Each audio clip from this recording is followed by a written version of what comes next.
Did you know that one of our friends just got struck by lightning? Crazy.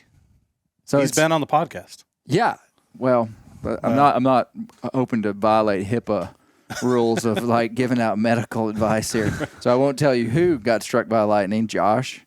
But one of our friends just got struck by lightning. It's like thundering, raining. I was checking all the drainage on my property today, like lots of stress points. If it rained a little bit more, I probably would have got a little water in my house. Bear, that's what you have to do when you're an adult and you have like a normal haircut. Is you when it rains. I learned this from a guy that was like a better dad, father, landowner, patriarch than me. We were the same age, but one time we were here at my house and it was raining, and he was like, "Where's your shovel at?" And I was like, "A shovel?" And he was like, "Yeah, this is when you need to get out in your yard and start digging trenches and see how the water flows." And I was like, "Man, this is some next level stuff." Yeah, no doubt. And it was my friend Josh Barger. I will call his name. He's never been struck by lightning. And He's never been struck by lightning, and I guarantee he's got no drainage issues at his house. None. Wow. Yeah, none.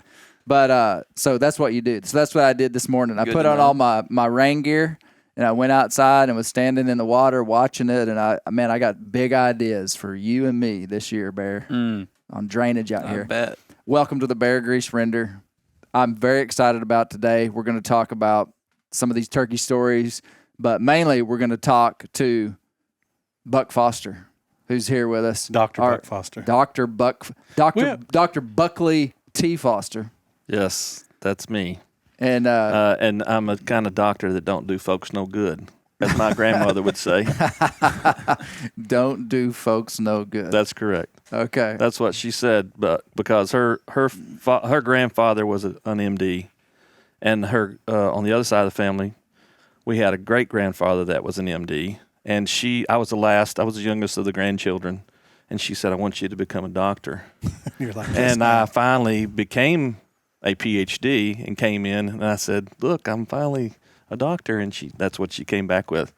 You're the kind of doctor that don't do folks no good.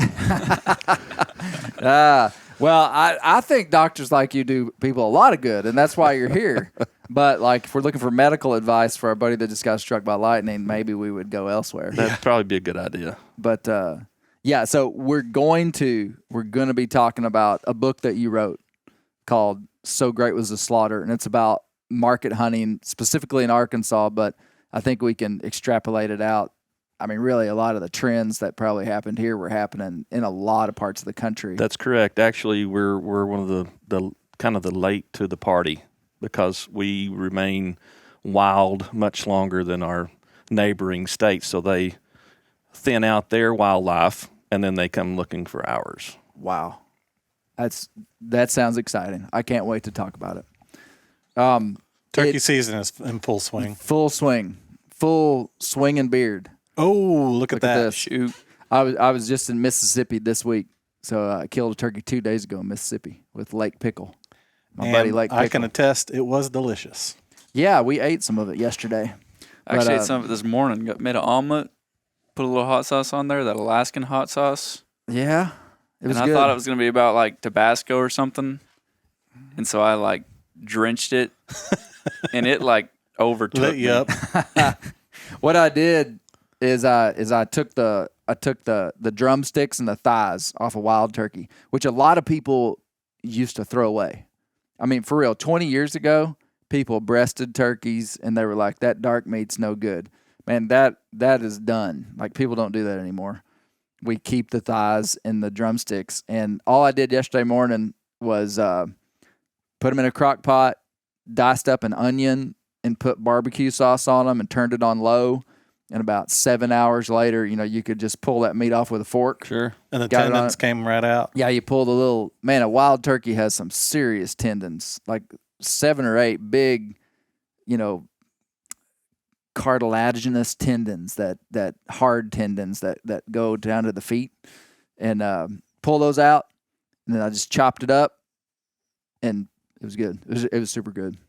But so we did this Turkey Stories episode. Were you able to listen to it, Bear? Yep. Yeah? You were on there. Yep. I forgot about that. featured guests. Yeah. What did it feel like? The bushwhacker. About the same as the first one. Oh yeah. The first? What do you mean the First time one? I was on the Bear Grease podcast. Okay. Felt like that. Yeah. What was were you able to listen to it? I did. Did That's any what I of the say. He's a stories? bushwhacker. Yeah. You know, this episode, the turkey hunting purist, which I mean, I want to be in that group of people. There's always a spectrum of people that hunt, you know, and there's the guys that just kind of dabble in something, and then there's the guys that really take it serious, and oftentimes might carry a little bit of a hint of elitism on their shoulder in the way that things are done. I could be that guy. I'm in that camp. I want things to be done. This one had a little bit of kind of redneckery in it. In that, it's a little raw. like wing shooting turkeys. Yep. Trent Ellis shooting a turkey at 60 yards. Like, you know, you get in trouble for that these days. Yep. And I get it. And then Johnny Johnston teaching us how to shoot a flying turkey. Johnny Johnston, he told me multiple stories, and two of them involved him intentionally spooking a turkey so it flew so he could shoot it. And I was like, what do you mean you wanted it to fly? And he said, there's thick brush. I couldn't see him. If he runs, he gets away. If you make him fly, these eastern turkeys fly straight up and you shoot them. I mean, it's like, if you want to get a turkey, that's what you do. So there was a little bit of that. So there could be some criticism. And then bushwhacking. There are people that are like, you shouldn't shoot a turkey unless you call it up and it's gobbling. And that's probably pretty extreme. I mean, but to me, if you're hunting inside the boundaries of the law, you know. Basically, you're trying to outwit a turkey. So if you're calling him, you're trying to outwit him, make him think you're a hen. Bear just went about outwitting in a different way. Yeah, I think it's like you kind of come into the world and there's like a set way to kill a turkey, but like, you know, it's a pretty small box. Yeah.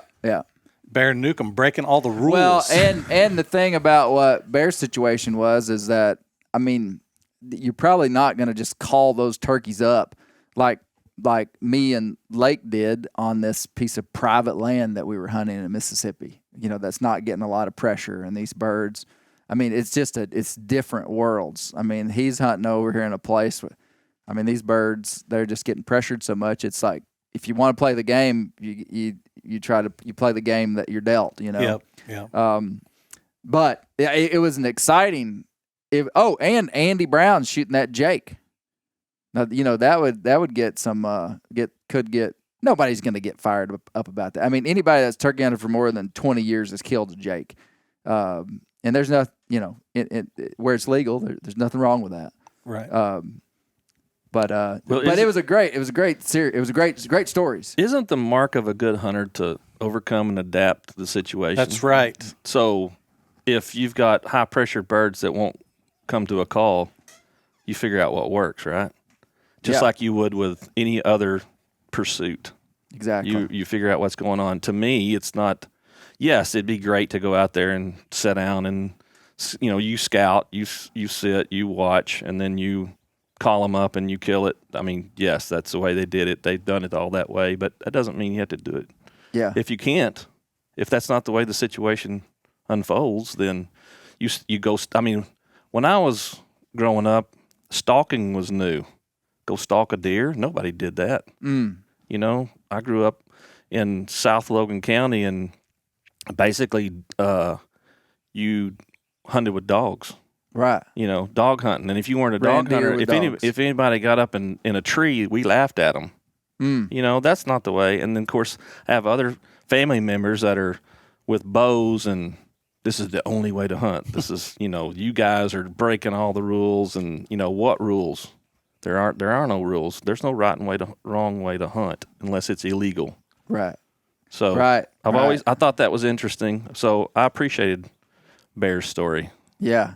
Did any of the stories stand out to you? Like you were like, that was funny, or I enjoyed that? Well, I mean, all of them had a little bit. Obviously, everybody's after turkey. So the big one that I always, because I'm not a turkey hunter, as I said before the podcast, my my father was a fierce turkey hunter, so I was familiar with turkey hunting and the pursuit, and know about the repopulation efforts here in Arkansas and when all that occurred and things like that. But the thing that I guess hit home with me is the story of getting out there and having stomach issues.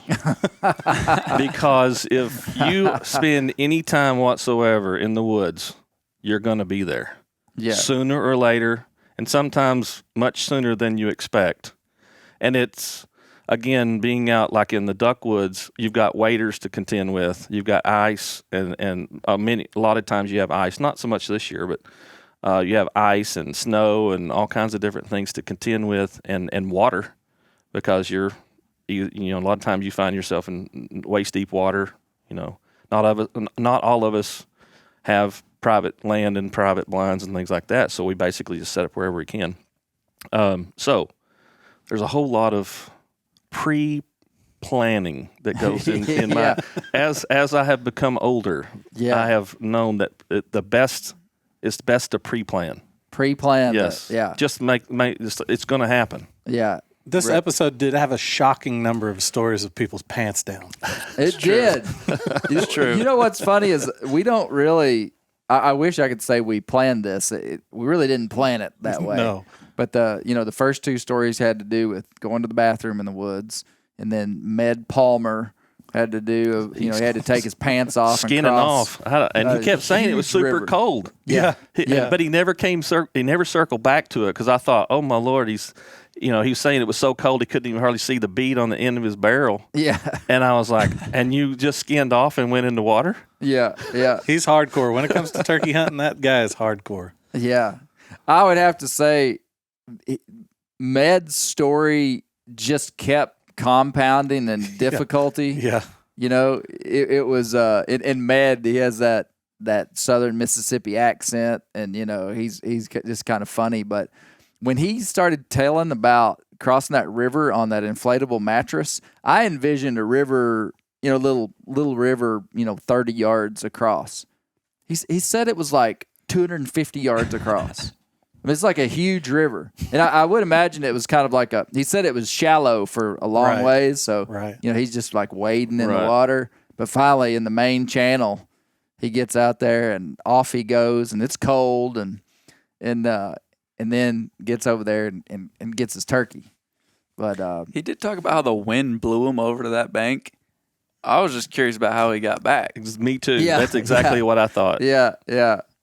I guess after you got your turkey, you just weren't really that worried about. Kind of didn't matter what happened. Josh, which story stood out to you? It's a tough one, because they were good stories this year. I really like Trent's story, because I just think Trent is funny. Yeah, he's funny. But having got to meet the Clarks, yes, I mean, they're the best kind of people. Like, they're the kind of people you want to know, and they're custom call makers. I had them make me a beautiful custom box call. But I think just knowing them telling their stories about her being taught by him how to hunt. She loves to go out there and kill turkeys. Man, she is a turkey killing machine. She probably undersold herself, because as she talks, she's like, my husband had just taught me how to turkey hunt. Yeah. But I mean, she's killed a lot of turkeys. When I was at their house, they showed me a string of beards that they'd killed in I think he said the last 9 or 10 years. And they travel all over the country. They're not just killing these turkeys at home. But I bet there were 60 beards on that thing. And they just kill turkeys together. And the neat thing about them is they're in their, I think they said they were 72. They've been married since 1971, and they are just the best of friends. They just love doing things together. So I really enjoyed their stories. Yeah. I thought they were really good too. I'd have to say, man, they were all good. I like Johnny Johnson's story of getting bit in the nose by a turkey. I mean, it's just like, what were you doing, Johnny? And you'd have to know Johnny to kind of know his sense of humor. He'd killed this turkey, and he was playing with it. Yeah. I mean, which, I don't know. he's celebrating this turkey's life, Right. and but he's just kind of like pretending like the turkey's talking.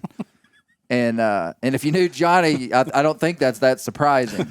And then the thing reaches over and bites him in the nose so hard that it basically makes him bleed. Yeah. That was funny. Yeah, that had to be my favorite story too. Oh, was it really? Oh, Did it yeah. kind of surprise you? Yeah, I mean, getting bit on the nose by a turkey. I mean, Oh. it's like you almost couldn't, like think of a way that could even happen.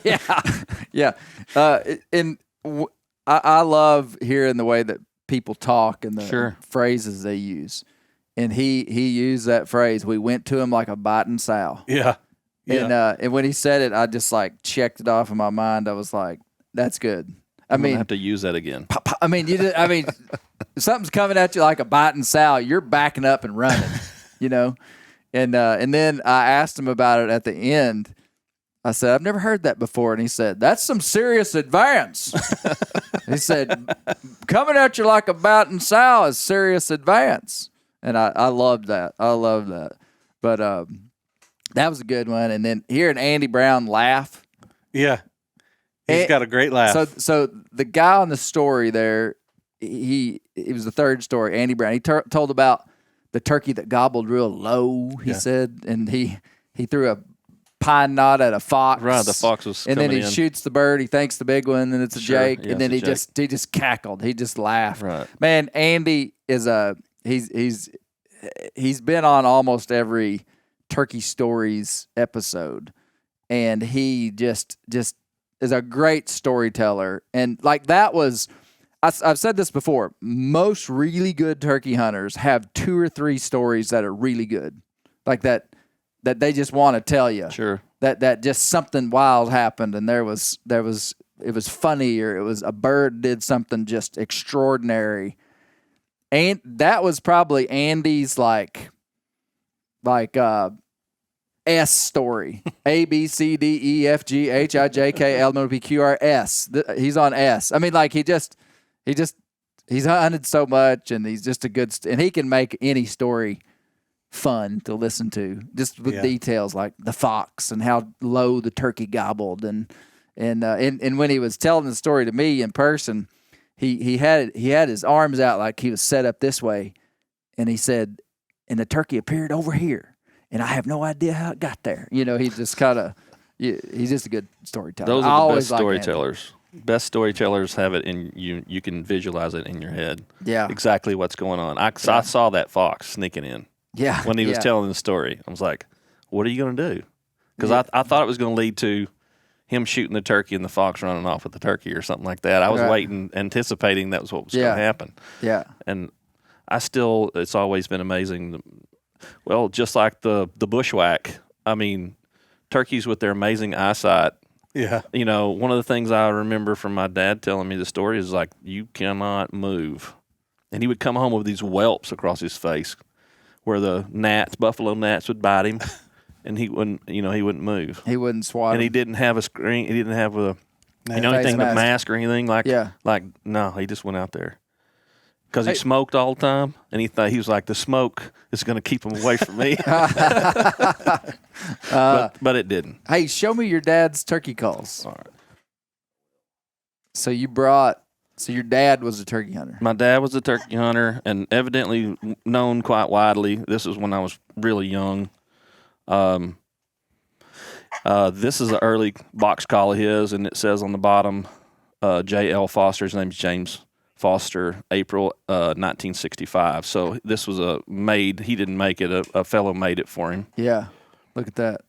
Already checked that out, Bear. See if you can make it sound And he good. always carried a piece of chalk on the inside of it, and it rattled around. That's all I can remember. And, of course, you can see that was a rubber band once, and it's all rotted off of there. Now, I've never seen one quite like this. Now, this is his slate call. Of course, it's homemade, and he didn't make this pouch. I don't know who made the pouch for him. I'm sure. It's literally... it's literally a piece of slate. A slab of slate. That's right. And then his striker is a cone with a screw through the end of it. Wow. Check that out. That is cool. So it's like it's hard to describe. It's a piece of wood that's been drilled out almost like a funnel, Right. like about 2.5, 3 inches in diameter. It has a screw, and then there's literally a flat 1/4 inch thick piece of slate about as big as the palm of your hand. And it's got a thumb spot for you. Right there. Right. And let me see. Have you ever? Yeah, go ahead. Can you make it make sounds? It'll make the best thing I think it can make is a purr, or a chirp, or whatever you call it. Now put that thing here.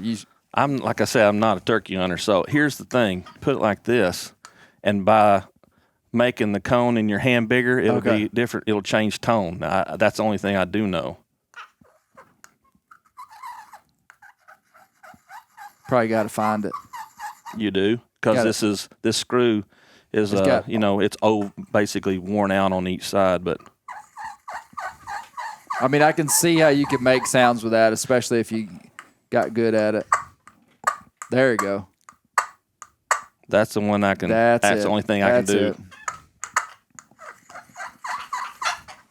But now, he also greased that. So that. Well, what I was going to say was, a lot of times, like if this were a slate call that I had, I would sand it. Sometimes he spit on it. Yeah.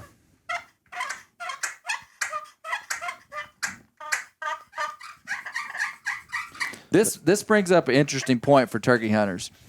The phrase now that people use to describe a circular call with a striker is they call them pot calls. I'd never even heard it called a pot call until I started working at MeatEater, and I don't know, it somehow entered my vocabulary at that time. I would have called every single friction call a slate call. Yeah. Even if it had because they use a lot of different types.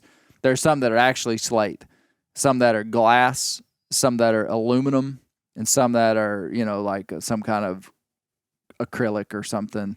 And but anyway, I want to call every single friction call that I have a slate call. Slate call. But this is where it came from. That's really cool, man. I've never seen that. Yeah. Yep. Put it back in the right spot. How cool is that? Yeah. Man, it just shows the ingenuity of people. Have you ever seen anything like that? No, I never have. I've actually never seen one like that. Do you know if he got that idea from someone, or did he do that on his own? It was what existed way before me. Wow. I would bet that this is probably 60 or 70 years old.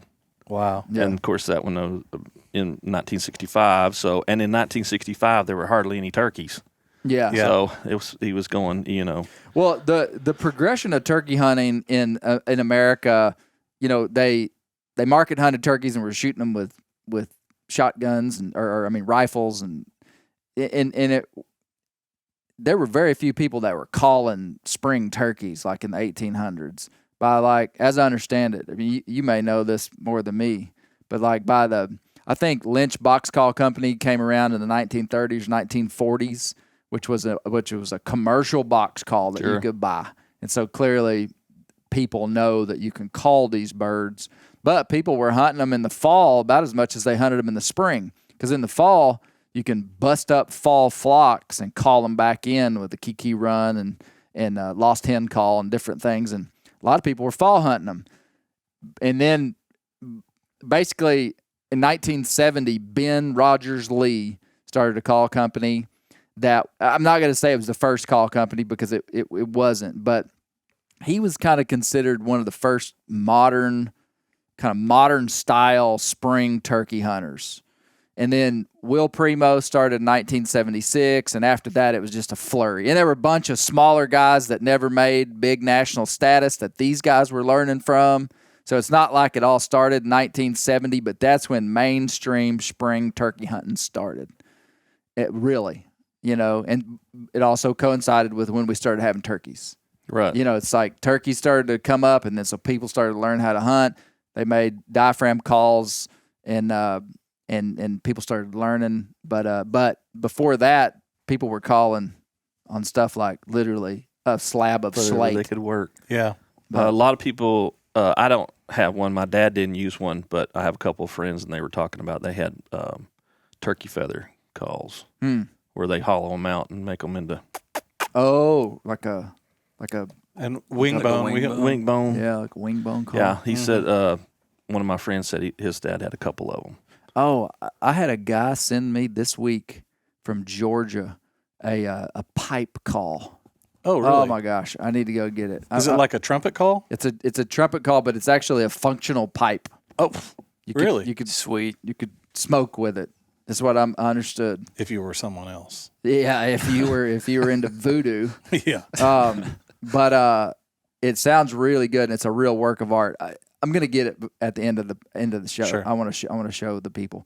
But so when did you tell me about like your academic ascension? Like how do you become a college professor, and like what's your specialty? Well, you go to school forever. That's one thing. I ended up with 2 degrees from the University of Arkansas, bachelor's and master's degree in American history, and then for my PhD, I went down to Mississippi State in Starkville. Okay. And my mentor there is John Marzalek, who is actually a biographer of William T. Sherman, Civil War. Anyway, I am from Arkansas, born and raised in Arkansas. I always wanted to come back to Arkansas. And so I found an opportunity to do that and ended up at the University of Central Arkansas 17 years ago. I worked on the Mississippi Gulf Coast for 5 years, just in time for Katrina. Okay. Yeah, it was good times. But got back here, and I was my specialty is 19th century South. And again, pretty much, I mean, we're in Arkansas grade school, required to take Arkansas history. Yeah, did it in 7th grade, did it in 12th grade.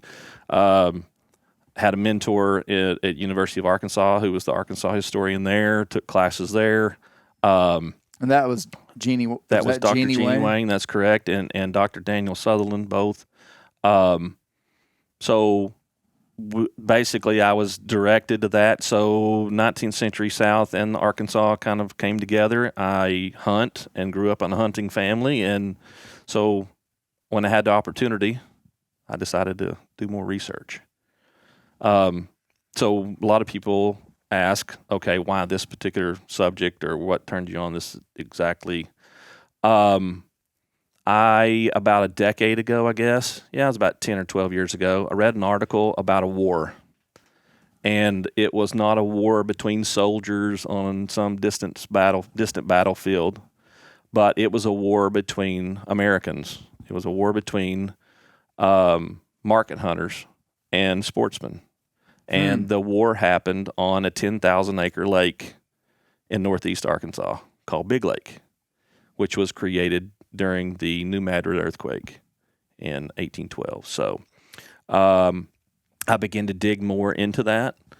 And this is not a metaphorical war, literally. Like, no, it was a war. flying. I mean, they shoot at each other. Well, it's more the market hunters shooting at the sportsmen, or actually the people who work for the sportsmen, because we have a fellow named Joseph Acklin who actually happens to be the Tennessee game warden, state Tennessee game warden, also a millionaire, very wealthy, also an attorney, who is a crack shot, wins all kinds of shotgun competitions. That was a big thing back then, doing shooting competitions, and he would shoot 100 glass balls thrown into the air, that sort of thing.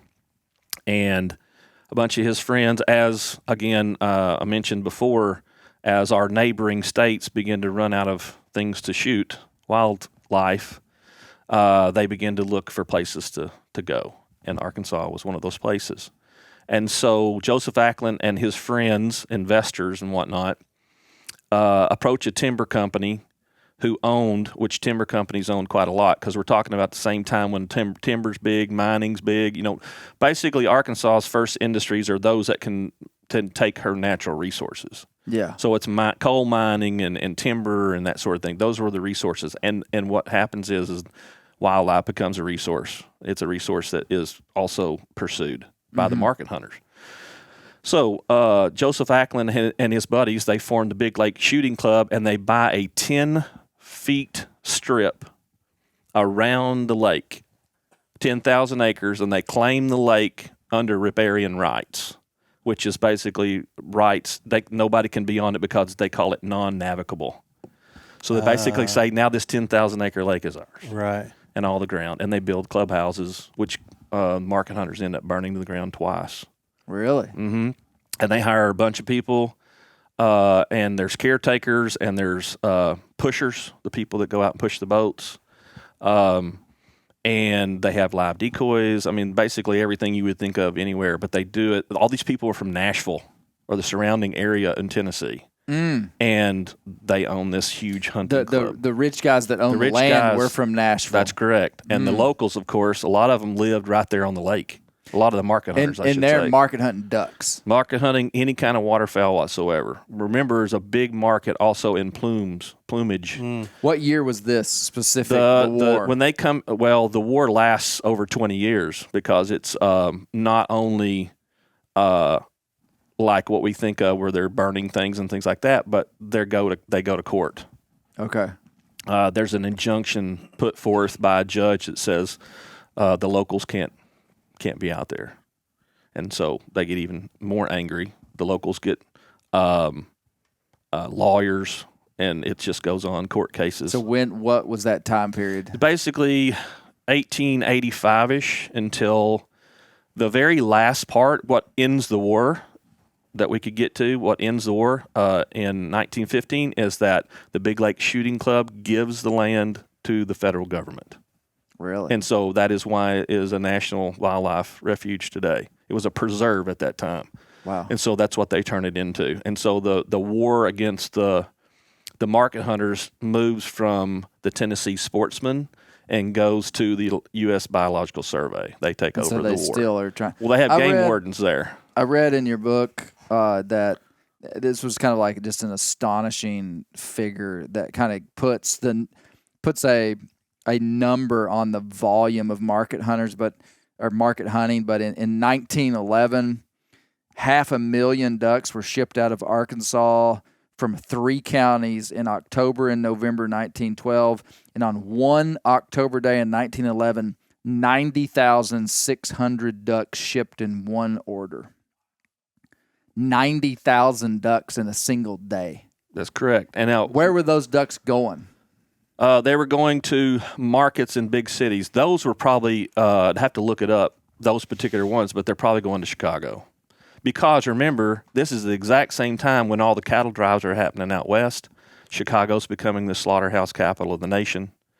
And so that is primarily where all those go, and they may be sent on further by rail, or they may be used to feed the Chicago population. But market hunters sell game to the big cities around us.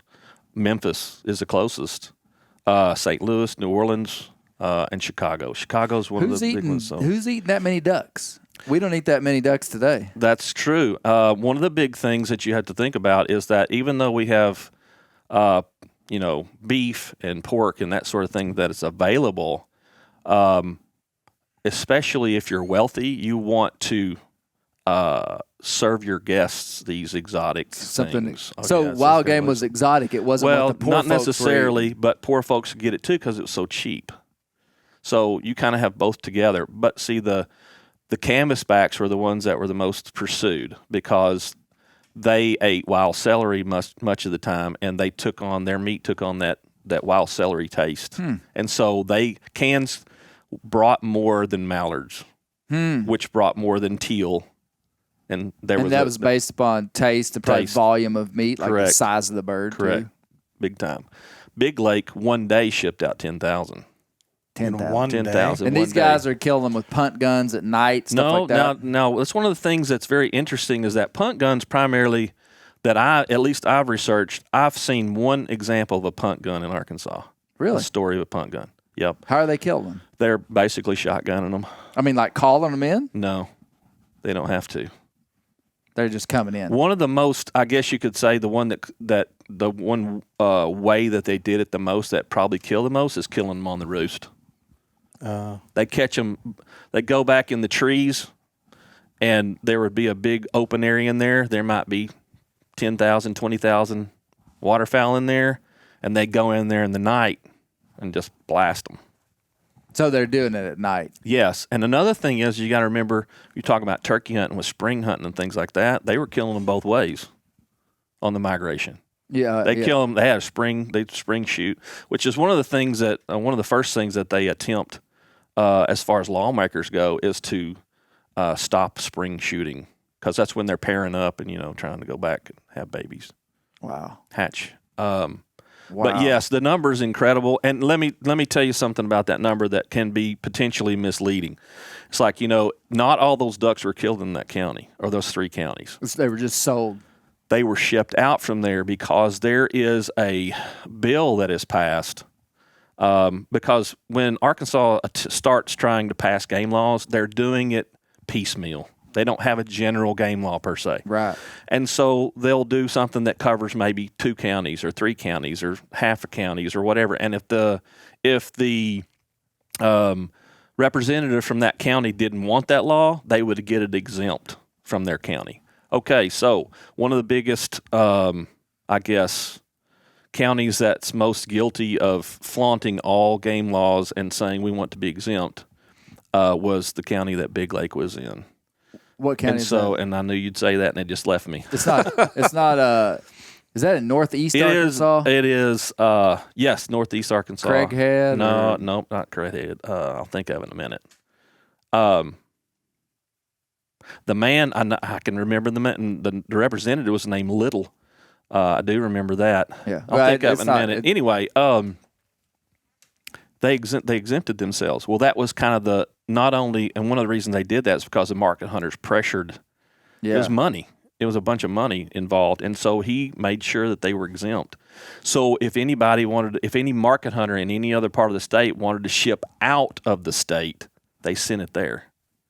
Wow. And so they piled them on, put them on trains, and sent them up. Because the laws were different in that county. In that county, that's right. So okay, if you were given just a high level overview of the animals that were market hunted in Arkansas, what was the biggest thing? What was the prime animal? Depends on the time.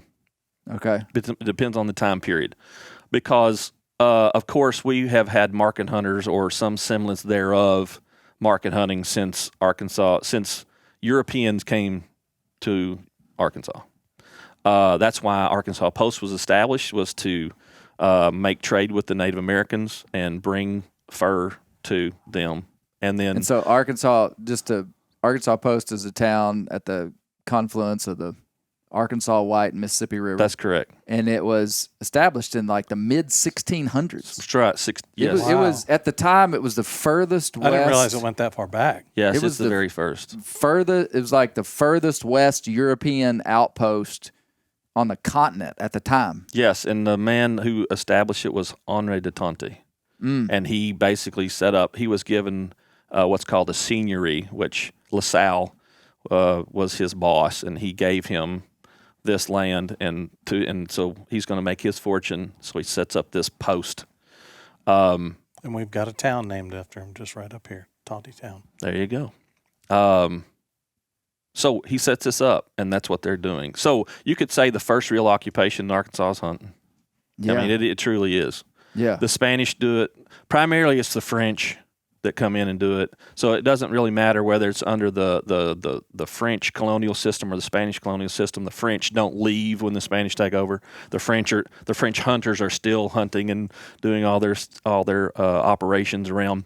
And so to get back to your question, they're after the fur. So whatever fur-bearing animal you want to think of, with primarily beaver, though. Beaver's the big one for that because there's such a demand. And that would have been, the 1600s, there were just so few Europeans, and the trade network was not as strong. But by the 1700s, it was rocking and rolling. Yes, it is. And there actually is a great study by a lady by the name of, a professor, by the name of Kathleen Duval, who explores the hunting war that happens in the Arkansas River Valley between the Osage, the Quapaw, the Cherokee, the French, the Spanish and the Americans. It's basically a war over fur in the Arkansas River Valley through the 1700s, where the Osage are the dominant. Now everybody else tries to team up to drive the Osage out. Wow. Because they claim Arkansas, or a good majority of Arkansas, is their hunting ground, but they don't live here full time. That's like their area. Like non-resident hunters. Yes, and even after the first treaty between the Osage and the United States, they ceded 50 million acres over the United States. Here this chunk of land is, and so the American government decides, let's send some Cherokee over. You're driving the Eastern Indians over to the west. And so the Cherokee come over and settle on some of that old Osage hunting ground. And the Osage say, whoa, we gave you the land, but we didn't give you the hunting rights. Oh. And so we don't like the Cherokee hunting. This is still our game. They can live here, but they can't hunt our game. And so it becomes, like I said, by that time, the Cherokees jump in on the fight that's been going on between the Quapaw and the French, and then the Osage. So they another player in the game. So it's a long, drawn out process. I'd probably do the same thing. I'd be like, you can have the land, but we're going to hunt it. Wow. So they are. So that early Arkansas Post stuff, that was when they were after fur. That's right. That's what they're after, fur. Would the progression be that as civilization, as larger European-based cities began to form closer to the Mississippi River, there were these big cities that needed meat. I mean, because it switches from fur to meat. Correct. And then they're probably still shipping some furs through the 1800s. It basically becomes an opportunity, a target of opportunity when you do the fur. And that continues, of course, all the way until the 1900s and beyond. But yes, it makes a transition. So those early guys are after fur. And like I said, beaver's a big one, but they're also hunting bear and selling bear meat, bear grease, bear oil.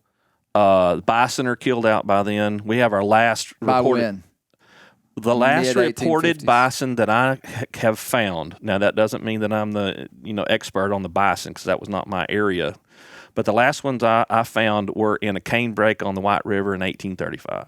That was the last recorded report that I found, and it was just a small number, very small number. So you could probably argue that most of the bison were killed out before 1800. For the majority. I mean, now what about Gerstocker? Gerstocker killed a bison when he was in Arkansas. It's possible, yeah, absolutely. I mean, there are limited locations, but it's not like you can make a living by killing bison by then. That's what I'm saying. Yeah. You have to have there's a transition that goes through as the bison leave. Those are truly making a living by bison. When the bison are killed out, they move. Yeah. Just like many of the most professional market hunters keep moving or change their quarry, one or the other. So the big game begins to be killed out very, very early because there's a market for it. Beavers, of course, go. And then as we go and begin to transition post-Civil War, that's when industrialization, urbanization, immigration, more numbers, and there's more. And then the fur bearers are beginning to be gone. And so it changes over to where a true market hunter is not after furs per se. They're instead after meat, and it's various meats. And so that they're you can killing deer. Deer as much as they can. Turkeys. The bear continued to be killed out. The deer, which had been killed out, they continued to be killed out. Kind of putting I don't know what you call final nail in the coffin, to use something. And then they begin to go after birds. One of the first really I guess the species that you would see that disappears the first that's not. I mean, passenger pigeon. We've always, heard the story of the passenger pigeon. Right across the border in Oklahoma was what they call a stool, a giant stool, which basically that they said that there were upwards millions of birds that would roost there, and there were people from Arkansas that would go over there and they'd catch them at night. They're all up in the roost in the trees. They'd set fires underneath them, smoke them out, and they just hit the ground and they just pick them up in baskets by the thousands. So that's one of the things that's pursued very early for food. Another is, and the first one that really catches the attention of Arkansas lawmakers actually, is the prairie chicken or the pinnated grouse. which we don't even have here anymore. There's a reason for that because they were all killed out back then. Yeah. They were completely killed out. And they that was really the first, I would say, other than fish. Now, fish is kind of the first where we see our first transition of any kind of laws whatsoever because everybody was fishing. Every single person was fishing. It wasn't just market hunters or sportsmen or things like that. Everybody was fishing, so they could see those effects the earliest. But as far as the pinnated grouse goes, they're the very first species that gets a species-specific game law on a 5-year moratorium. You couldn't shoot them for 5 years. And that it was too late. I mean, there wasn't a sustainable population. So when it came back in 5 years later, nobody killed anything because they were already gone. They're already gone. Yeah. And what time frame was that? That's very early. That's like 1880. Okay. Compared to the study, and I shouldn't say very early because we just started. How do you say that grouse? Pinnated grouse. Pinnated grouse. Is that a woodland grouse? It's like a prairie. About West Arkansas.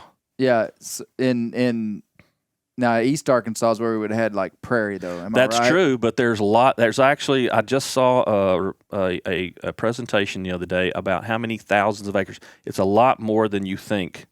There were prairies all over the place. But yes, I mean, the Grand Prairie, of course, is the one that we think of when we think about around Stuttgart and that area. But there are other pockets of prairies for sure. And where we are on the west as well, there's some over there too. Yeah. There were some over there too. You know what surprised me inside of this is how much talk there is of squirrels in market hunting. Huge. Well, I mean, describe who is... Josh and Bear, like they're like talking, like putting specific regulations and like shipping huge quantities of squirrels out of Arkansas.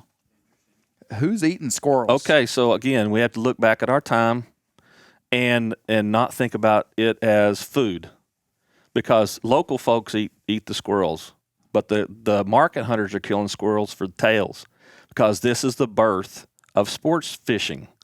And they want the tails for fishing lures. When you were growing up, you didn't look in the back of the magazines, and they would like MEPS would buy squirrel tails from you. Yeah. Well, that's what it was back then. Oh, so they're not shipping meat out? No. That had me. No, I was going to be so pumped if people in like St. Louis were eating squirrel. Now, does that say that they didn't ever do that? They ever ship meat?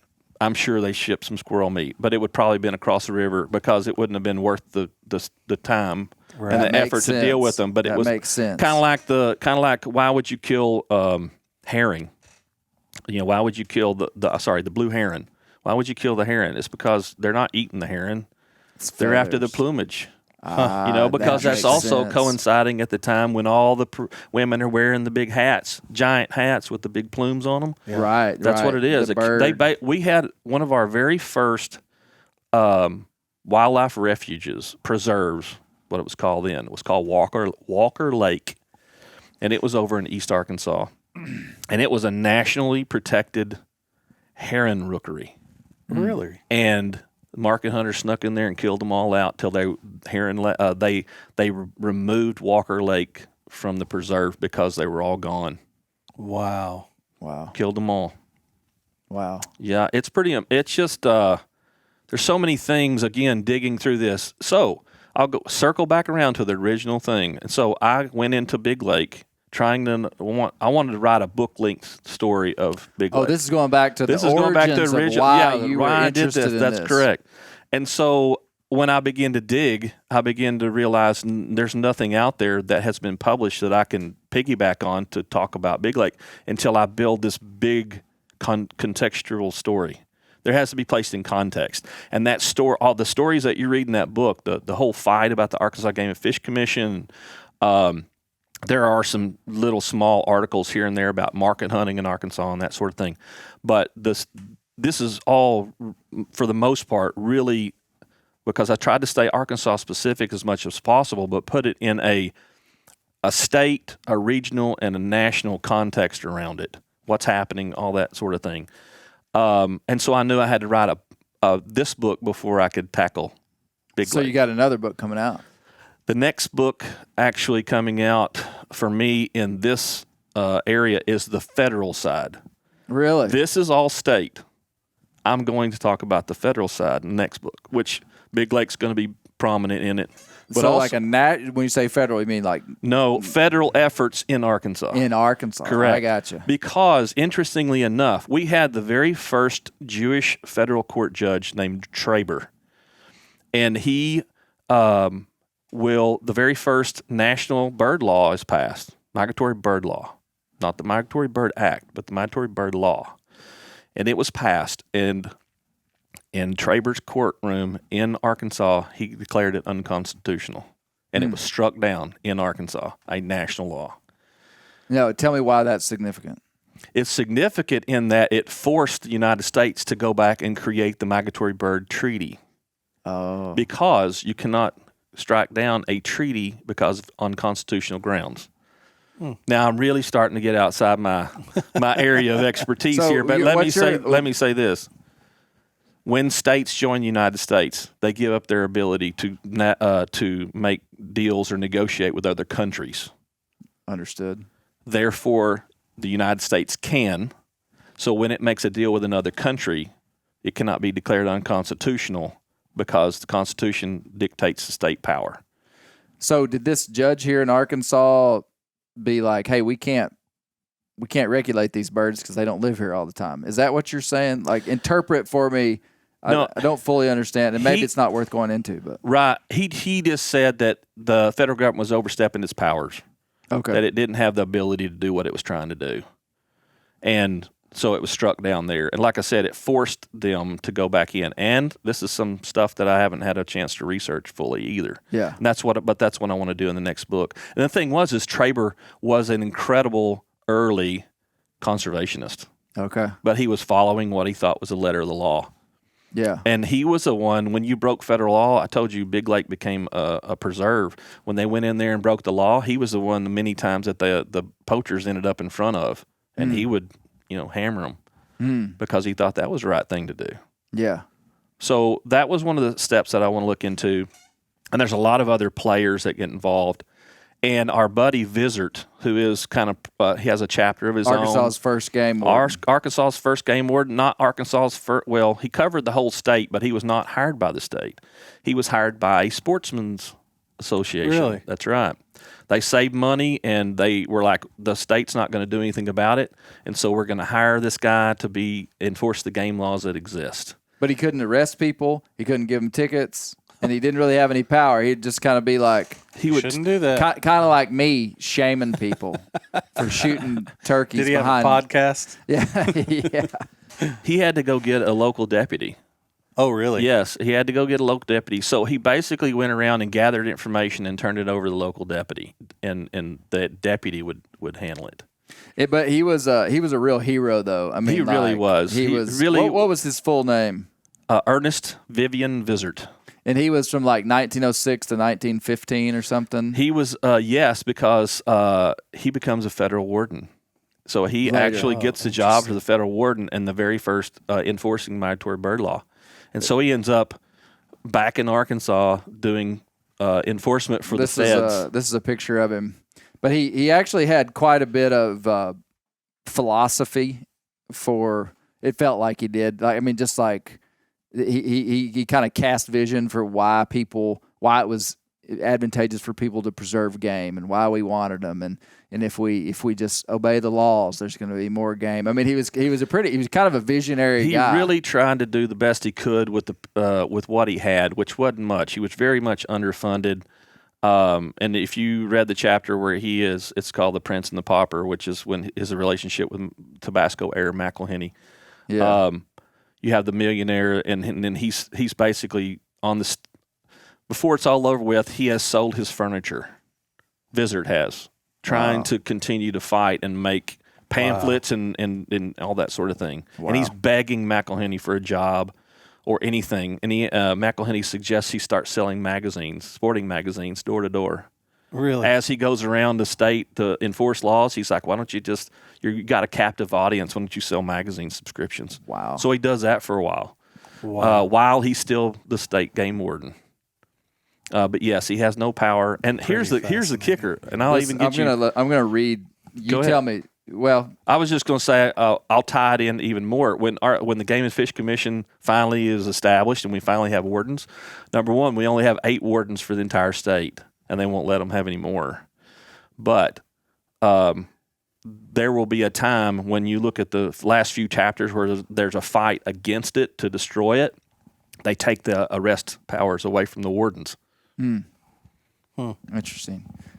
I want to read the quote that you opened up this chapter 6 with, and this is Ernest V. Vissert in 1910, Arkansas's first game warden, hired by this private company. Arkansas State Sportsmen's Association. And he writes, I will guarantee that if the good farmers of the country will assist in securing the passage of a bill that will protect the game and fish of the state, as they have assisted in the enforcement of our present laws for the past 6 months, that within 5 years our fields will swarm with pheasants and other game birds that will aid them in the destruction of insect life. There was a big deal about birds killing insects. Big one in boll weevil was the big pursuit for quail. And so they were leaning on farmers. And he says, our streams will be filled with the choicest fish, and their children may enjoy a few hours of sport with hook and line as like their forefathers did a few years ago. So, I mean, he was casting vision, and just an interesting guy for no doubt. And what's even more interesting is he has no background. He's not a biologist. He's not a scientist. He's not anything as is in that area. He's a failed businessman, basically. His father was a doctor from Arkansas County, that's Stuttgart, over by Stuttgart, who evidently was well known for his malaria treatments. And his father, that would be his Vissert's grandfather, was an exile from Belgium, and he was a part of the aristocratic class over there. And evidently there was a scandal where there was an assassination, and the Vissert family became kind of soiled. And so he picked up and left and came to all places, Arkansas County, and started a cattle farm. Wow.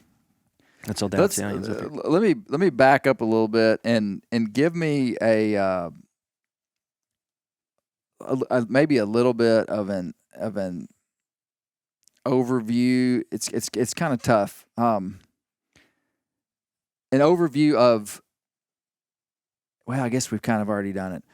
I'm trying to think of the best way to describe. Like, Arkansas would have the first game laws that would start after the Civil War.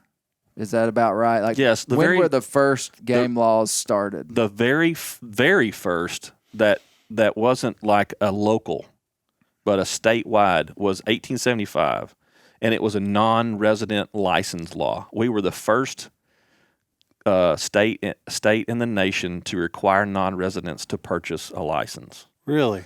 And it was, not enforced.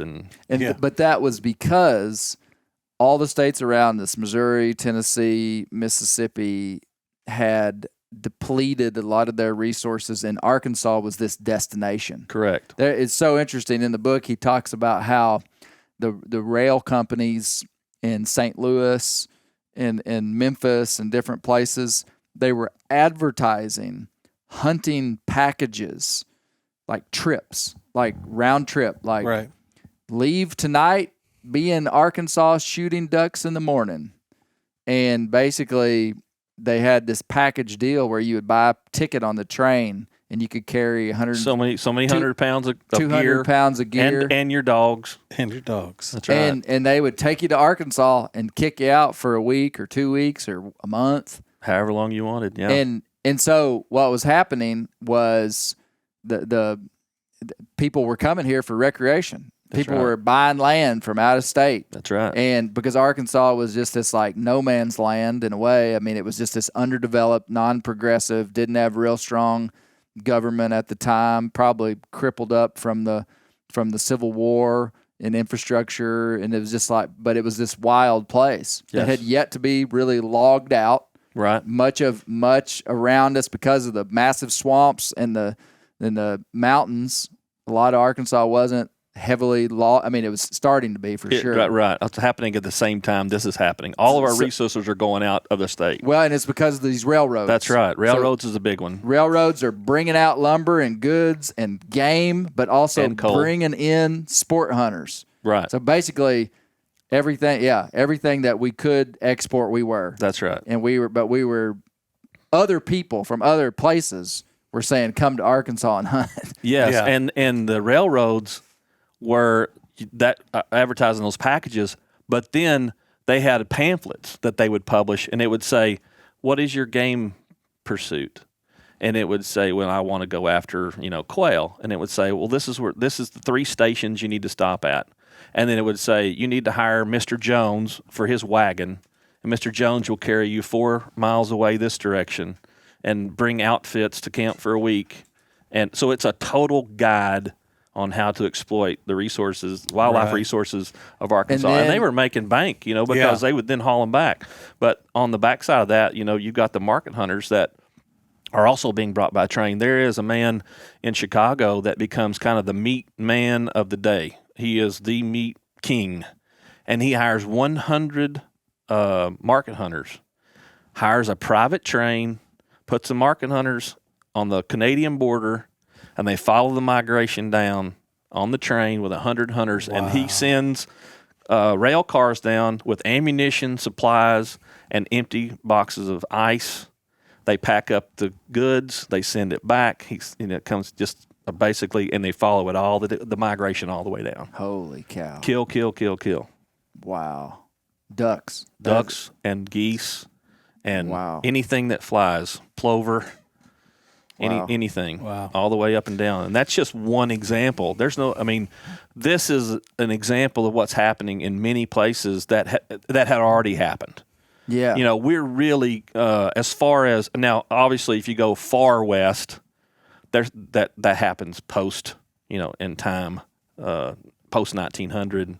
But as far as the east goes, this had already done it. This has already happened. So we're like the last holdout in the east. We truly are. We're on the edge. That right butting up against the Mississippi River, Oklahoma, Indian Territory. Oklahoma is pretty much with us, because if you take a snapshot at like 1820, Arkansas Territory includes Oklahoma, and so they talk about, well, as these animals begin to kind of disappear, a lot of people begin to talk about, let's go to Indian Territory instead. And so it's that really, to me, is the last vestige, unless you go way out west. Yeah. What we would consider west today. Remember, we're west at the time. Yeah, We're considered the west. Yeah, it took me a long time to like wrap my mind around it. But my favorite book, this book by Frederick Gerstacker. Yeah. He, his book was called Wild Sports of the Far West. Yes, that's right. And you don't think of Arkansas as the Far West, but Yeah. in the 1830s it was. Yes, and people thought when they jumped the Mississippi River, they were separated from the east. So one of the great things when you're talking about Gerstacker and all those early travelers to Arkansas, there's a family called the Billingsleys, and they come very early to Arkansas, and they come down to Cadron, which is Conway, modern-day Conway. And they run into 2 families that have 2 patriarchs who are, they feed their families from the woods exclusively. They don't hoe a row. They don't do any kind of agriculture whatsoever. And one of them's called Flanagan, one of them's called Massengill. Well, I thought that those guys are pretty interesting. Let me find out more about them. Each of them had 2 wives, and they both had sacks full of kids. They were Tories. They were loyalists in the American Revolution. And when the Brits lost, they ran instead of going to Canada or going, back somewhere else. They ran and jumped the Mississippi River and got to Arkansas. Of course, they were outside of the United States and thought they were safe, and that's what put them here. Interesting. Is they were Tories in Conway, Arkansas. Yeah, in Conway, Arkansas, ran off from the post-American Revolution and came all the way here. Wow. And I have been told by some of my folks from Conway that those families are still there. Is that right? That's right. That name is the Flanagans and Massengills, and there's a couple of others. They're still known in Conway. That is interesting. When we did our series on the Bear State, and we kind of did this Arkansas, we did 2 podcasts on Arkansas a couple of years ago on bear grease. And I mean, yeah, you started to see the immigration patterns into Arkansas.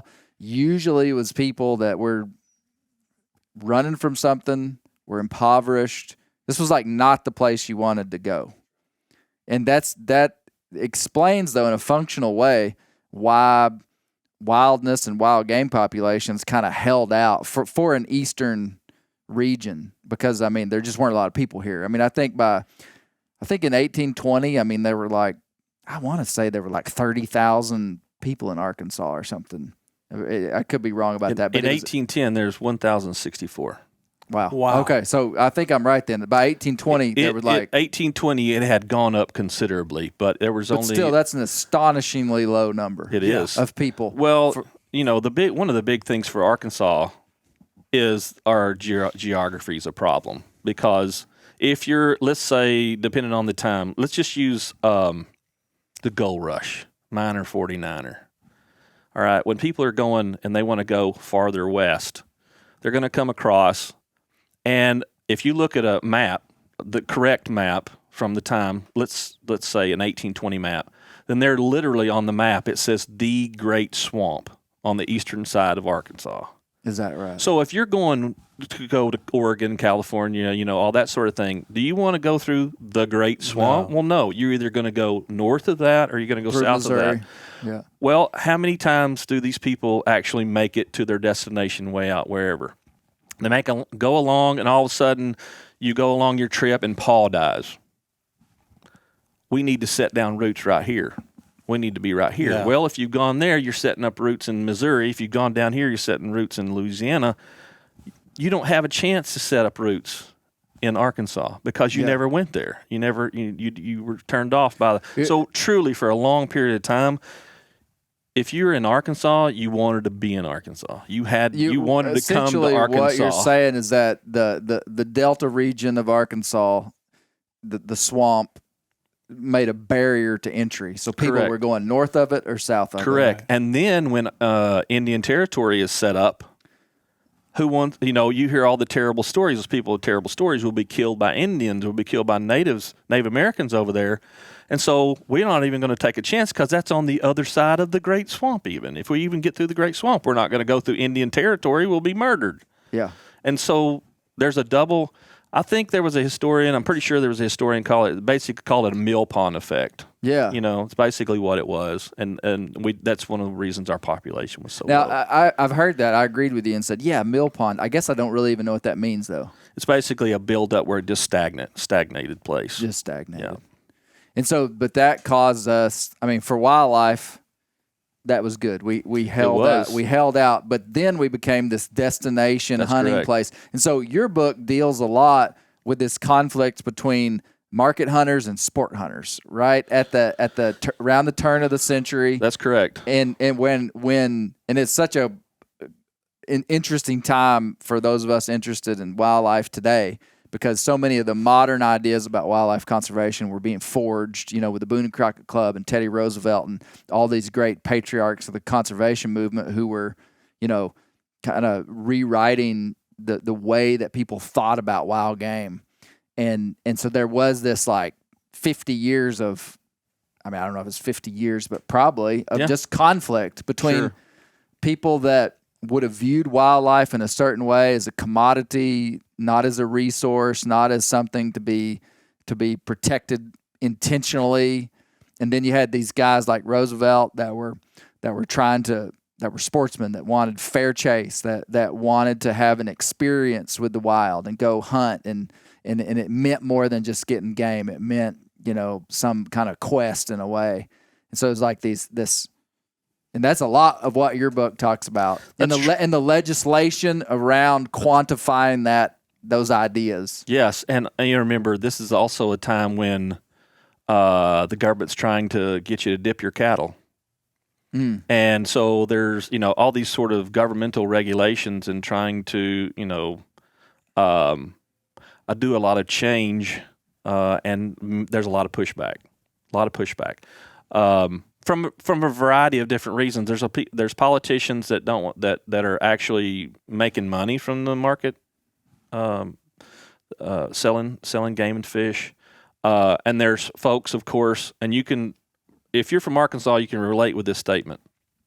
There are people, common folk in Arkansas believe that if their grandfather hunted in this time of year and this game, then by golly, I ought to be able to do it, and no regulation's going to stop me. Yes. That still happens today. That's right. And so that's that mentality, and that's one of the things when you're talking about Visit that was like a newspaper article. He's basically trying to convince everybody he can on the benefits of doing that. And that's also what a lot of our new organizations, there's a women's organization, and what they do is, Visit's trying to convince adults. And the smaller women's organizations, they're about songbirds and things like that, they're educating children in schools. They're putting out pamphlets about the benefits of the robin, the benefits of the songbirds, because most of those are migratory birds too. And so there's a big effort basically to educate the public on a lot of different levels. And of course, some refuse to accept it.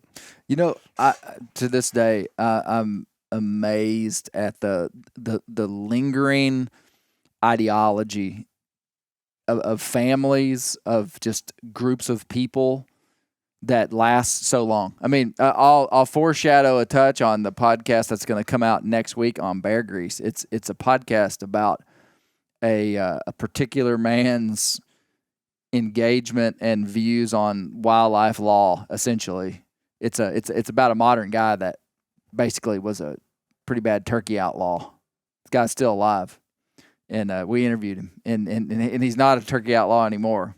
And that's kind of why we talked about him. It's kind of a human interest story more than anything. And evolution of a man. Yeah, and I made a statement when I was writing that podcast, the part that I write, is I said it feels like people, like when I look back on people that I know and I engage with, it feels like people that were adults by the 1960s typically, or there's a group of them that can have a very different view on game laws than people born later. I mean, like, game laws are kind of just a suggestion. And it's interesting because as I'm reading your book and talking to you today after I wrote that, it's like we were having game laws in the 1870s. I mean, it's not like this guy's granddad was a market hunter. Well, I guess he could have been. Maybe that proves my point. Is that it feels like something. It feels like y'all just be able to wake up and be like, all right, guys, hey, we can't shoot 90,000 ducks and ship them to Chicago anymore, okay? Right. We're going to become sport hunters. We're going to go out and obey the laws, and you're each going to kill 6, but only for 90 days a year. And it's like, oh, okay, that's great. Let's do that. Yeah. No, man. I mean, there are guys. There's some significant pushback against that. Yes. I mean, remember, that's their job. That's how they're making a living, feeding their families and things like that. And so that's the attitude. You're basically saying you're taking my job away. I have to change what I may have done for 20 years. And so you're saying that I can't do that anymore, and I'm not, it's not going to work. Man, it's really easy to, on this side of it, to be like, I know exactly where I would have stood. I would have said game laws, but man, I might have had a hard time not standing with the people that it probably would have mattered who I loved. Yeah. Like if I find I'm really empathetic towards people that I love and I'm connected to. And it's like, at that time, it really wasn't a moral, or maybe they were starting to make it kind of a moral issue, but it was more like maybe almost like a business issue. Definitely economics involved, of course. One of the interesting things is it depends, just like you said, depends on where you stand and who you're with. But if, let's say your grandfather was a timberman and had done timber all his life, and all of a sudden they said, no more timber cutting ever. Or you can only cut so much timber, but it's not enough to make a living from. Then that's the pushback. Yeah. You have to think of wildlife as a resource, as a commodity, like coal and timber and now this. And so that's the mentality of the marketer. So when there's rumblings of possible game law to slow that down, they kill even more. Yeah. because they think it's going to go away. So, or not even game law, they're disappearing. Like the grouse, it's like, let's stop, not let's stop. It's kill all we can before they go away. Yeah. Isn't that wild? That's human It's nature. two though, totally isn't it? different things, because Yeah. the sportsman's like, oh no, we must pass these laws, but the market hunters are going to kill them all before they're gone. Yeah, we better get them before Get they're them gone. again, and that was the whole deal. That was one of the big pushbacks. Is they're simply not going to stop. And what was interesting is even after the biological survey took over places like Big Lake, they kept showing up and kept shooting illegally. Wow. And the big one of the things I said that fishing was kind of the first place where they started, and that was nationally too. During the American colonial period, they were passing laws on the East Coast about fishing because they were fishing out the streams and salmon runs. That was very early is where they started was fishing. And it's one of the places they started with Arkansas because, remember, like I said, we're talking about the same time. So they're building infrastructure, trying to build infrastructure at the same time, right? One of the big infrastructure pushes, of course, is roads. Well, you build a road up here in the Ozarks and the Ouachitas, what's the number one tool to build roads before mechanization? Dynamite. So every shack along a stretch of road had dynamite in it. So everybody, and back then you could go buy dynamite, so you could steal it or buy it, and they just, let's go fishing. Went fishing with it. Absolutely. And that was one of the big things I saw over and over and over again as some of the very first trying to make statewide game laws was against dynamite fishing because they were completely destroying rivers with dynamite. And they finally make it a felony to use dynamite. Really? Yep. They make it a felony, and then they realize it's a mistake. What would have been that time period? That probably would have been, if I had to, I wouldn't know off the top of my head, but it would be probably around 1890, Okay. give or take. There's a man that kills another fella in World War One. During World War I, 2 soldiers get a hold of some dynamite, and they're out on like leave or whatever, and he thought he had a regular fuse. He was unfamiliar with dynamite, and he had a fast fuse, and it blew him up and killed the guy next to him. But that he was going to get tried for murder. But that was a big one. They tried to do that. Then they realized it was a mistake to make it a felony because no jury would send a man to prison for blowing up fish. So juries wouldn't convict because they would not send him. It was mandatory 1 year in prison for a felony. So they're like, we have to change that back and lessen the penalty. Oh, wow. Because Yeah, a man would stand up and he would be like, his lawyer would be like, hey, this guy was trying to feed his family. That's right. You're going to send him to prison for trying to feed his family? That's exactly right. Wow. Whether it be true or not. Right. Wow. Fascinating stuff, man. Game laws to me are so interesting, and because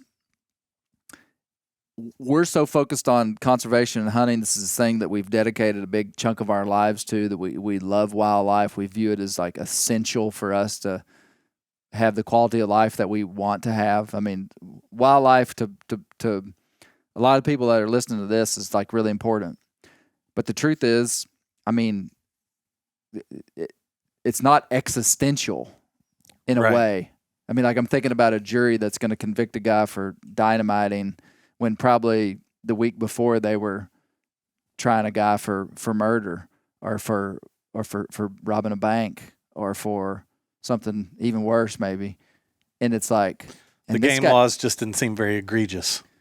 Well, I mean, yeah, but it's like today, I mean, I'm like, send them to jail, you know? Teach them a lesson. Yeah. But it's kind of, sometimes you have to, I mean, I'm not suggesting we should have lesser game laws. I think sometimes they're way too light, but I think that, so that's why it's interesting. Yeah. It's these things are so important, and guys commit their lives to wildlife management. And so you kind of and today, I mean, there's people whose careers are involved around wildlife management. And so somebody that doesn't take the laws seriously, that's breaking the law, like he's violating more than just killing an extra turkey. He's messing with people's lives. Yeah. You know, that's one way to think about it. So like the punishment should be pretty severe, you know. Oh man, I can't wait till next week. When we're coming out with an episode next week that tried me as a podcaster in a way, and Josh helped me quite a bit with it, and because it's a really interesting story with a man that I actually really have a lot of respect for. But it's an interesting story. It's about game law violations. I look forward to it. Yeah. How long? I have no. This has been so interesting. Hour I have, and 21 minutes. I have We've been zero talking. concept of how long we've been talking. Yeah. Man, this we didn't even scratch the surface of your book. You know, I think if you take a look at I think it's the very first blurb on the back. I think that gives me the most pride. Is it the one? Which one is? I'll read it. That's it. Yeah. It says Foster's passion for Arkansas wildlife and conservation shines through in this book. His research in primary materials is simply outstanding. I doubt anyone has read and assembled more material on Arkansas hunting and fishing in the late 19th and early 20th centuries. Yeah, and I think that's the thing I'm most proud about because I truly tried to search every single source that you could potentially reach. And I'm sure I missed some. But I was in Maryland at the National Archives for 2 weeks and just gathering information on the federal side. And these records had never been touched. Wow. Since they had been placed there in the 19-teens, 20s, and 30s. They had never been opened. The reason I knew that is because they were all stapled together, and you can't use the stapled materials, so you have to take them up. You can't remove them yourself. So you have to take them up there. Well, the first week, all I did was stand in line to get the staples removed. And it was very interesting because they were game and fish. There was some Arkansas game and fish stuff, too. U.S. Biological Survey primarily is what I was looking at, the management of Big Lake and that sort of thing. And there was a turkey feather. There was a vendor who was a propagation guy who was basically raising turkeys that wanted to bring them to Arkansas. And so it was like his calling, it was a paper, and it was his calling card, and it had a turkey feather stuck in it. Wow. And I pulled it out, and it was like I had just pulled out a nuclear bomb. They had people coming from underneath the basements with lab coats on and all kinds of stuff. It's like biological material, must be whatever. And they had gloves on, and it was so interesting. They didn't know it was there? They didn't know it was there because it had never been undone. Wow. None of these things had been done. They had been there over 100 years, that turkey feather. Wow. That's cool. And so that was interesting. Went to Fort Worth, to the National Archives down there. There are different branches. That was lawbreakers who broke federal law. The court records were down there. Been to just lots and lots and lots of places. I tried to go to every single county historical society that had any kind of archives whatsoever about any sort of thing. Hey, I think we've got our new friend. Yeah, no doubt. For real. We need you back on the Bear Grease the render just as a guest. Well, more often. I've dug a lot of places. And like I said earlier, this book's about 58,000 words, and I removed 70,000. Wow. At the request, simply because it was just too much for an academic study. You know it's serious when it's too much for an academic study. They're like, yeah, dial it back a little. Tone it down a little bit, Dr. Foster. Yeah, so it's like I said, that's one of the things that I really have tried to work on is finding.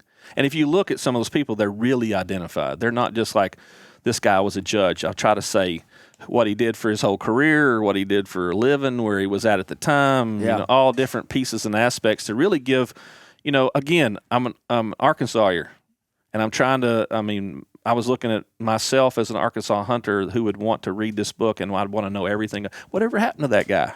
I want to look in the notes and say, what happened to that guy? Yeah. And Visit becomes my hero. I guess I'm a defender of Visit. He has his bad side too. But he really, if you had to point to one person during that period, he would be the guy. He'd be the guy. He would be the guy. And I'll tell you another piece of information that people, I guarantee you, know. Very, very few people know about this. So Tabasco Air, McElhenney, right? He is a bird. He is a bird conservationist. The island, Avery Island down there, he turns it into a bird refuge. And he connects with a couple of wealthy. One's a widow, railroad widow, tycoon's widow, and then another person. They're all three of these conservationists. McElhenney's dream is to have bird refuges all up the Mississippi Flyway, from Canada all the way down. And so they'll have places to rest and live. Okay, he connects with Visit. They get together, and McElhenney says, if Arkansas will pass meaningful game legislation to protect the birds, I will give them 100,000 acres. I will purchase the acreage in Arkansas and give it to the state if they'll pass laws to protect it. Wow. And Arkansas doesn't do it.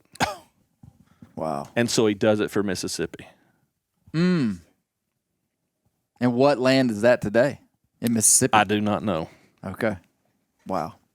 It would probably be either a reserve, preserve, or a forest. It's probably split up, too. Yeah, it's probably in not pieces like and parts. That's correct. Wow. It'd be hard to get 100,000. Well, at least he did it somewhere on the flyway. He did, and they did it down there in Louisiana too. Much of the state land down there in Louisiana is old McElhenney ground. Old if it's around the Tabasco. Mississippi, yeah. Bear, don't buy Tabasco. that Alaska hot sauce you were using on the turkey thighs. Let's go back to Tabasco. Tabasco. Yep, the conservationists. He came to Arkansas several times. He had a little traveling slideshow, and the glass slides, and he had a projector that would project them up, and he would do conserve the animals, conserve the birds. He was a big bird guy. Conserve the birds, and he had all these different birds on these slides. And I'm sure that probably, I bet Tabasco Archives. There's a great historian down there, and he helped me a lot on some of the conversations. There were letters, lots and lots of letters between Visit and McElhenney, and he helped me find some letters and things like that. Sent them to me. I bet they still have some of those slides. Wow. I would bet you they do. Wow. Well, hey, this has been fantastic. You can if you can check out this book. So Great Was the Slaughter: Market Hunters, Sportsmen, and Wildlife Conservation in Arkansas. Buckley T. Foster. You can order that probably just about anywhere. Amazon, University of Alabama Press, Barnes and Noble, all of them. Yeah. Or I'm going across the state, one venue at a time, doing book talks and signings. So they can book you. And they can contact me. My website is arkansaswildlifehistory.com. You can contact me through there. And also has a Facebook page, same thing. And you can contact me through there. One last thing before we wrap it up. We get to 1925, and it's one of the reasons I ended my book in 1925. When you take a snapshot in 1925, and again, I'm going to go back to say, when I say there are none, I don't mean zero, but I mean not enough to do anything with. We get to 1925, bear are gone, bison are gone. We have 2,000 deer left in the entire state. There's over 1 million now. Turkey are gone. Quail are basically gone. Pinnated grouse is extinct for the most part. The only thing really we have left are squirrels and rabbits. That's it. And of course, migratory. Anything migratory, we still have access to that. I mean, I'm talking about animals that were here. Yeah. All that's gone. So if it wasn't for the efforts, and I don't want to sound like a Game and Fish, Arkansas Game and Fish hoorah, but really during this time and what follows after, if it wasn't for the Arkansas Game and Fish propagation efforts in the 30s, 40s, and beyond, there would be no game here to hunt or get after. Yeah. They just wouldn't be here. They're gone. They're gone by 25. And people don't 100 years ago. That's right. They were all gone. And see, you get on social media message boards and there's a lot of bashing against our Game and Fish commissions all over the place like that. And I'm not talking about modern, but if it wasn't for the early efforts of the early Game and Fish, there would be no game to hunt. I mean, that's a bottom line. Yeah. They did it. Yeah. They brought back turkeys in the 70s. They brought back black bear. Yep. I mentioned in the book, my dad was born in 36. He never saw a lot, and he was all over the Ouachita's. His grandpa ran feral hogs. And so they were all over chasing feral hogs in the Ouachita's, and he never saw a bear in the woods until he was 70 years old. Yeah. Because they weren't here. Yeah. Yeah. Man, it's astonishing when you understand the context of what we've got today, that we can walk out of these doors and there's probably a deer within 200 yards of us right now. Anyway, I appreciate you having me. Yeah, it's a true pleasure, and I'm glad we finally connected. And it won't be the last time, for real. I Well, I'm just right down the road now. I thought so, you were further away. I really sure. did. Yeah, it's an hour and But- 15 minutes to your door from my door. Yeah, man. Well, hey, it's been a pleasure. Thank you so much. Before we go, everybody needs to check out the MeatEater store. We've got new Bear Grease merch hitting. What the kind of scene. stuff do we have? Hats, shirts, all kinds of stuff. So definitely check it out. That'll be going live Monday before this podcast comes out. So. New Bear Grease merch. Yep. Excellent.